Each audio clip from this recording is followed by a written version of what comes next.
বন্ধুরা, কারানের রেকর্ড ভেঙে আইপিএলের সবচেয়ে দামি ক্রিকেটার হলো এই প্লেয়ার। আপনারাও যদি জানতে চান কোন সে প্লেয়ার, তাহলে ভিডিওটি লাস্ট অবধি দেখতে হবে, চ্যানেলটিকে সাবস্ক্রাইব করতে হবে, একটি লাইক দিতে হবে এবং নোটিফিকেশন বেল আইকন দাবাতে হবে। বন্ধুরা, প্যাট কামিন্স আইপিএলের নতুন ইতিহাস গড়লেন।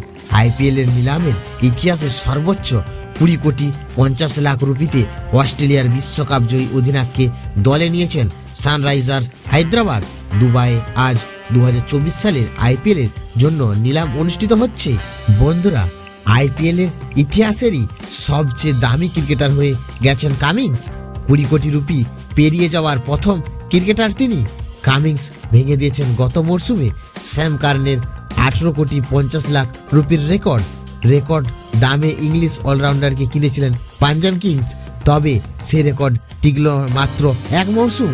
বন্ধুরা, নিলামের বাইরে সবচেয়ে বেশি পরিশ্রমিকের রেকর্ড বিরাট কোহলি ও লোকেশ রাহুলের।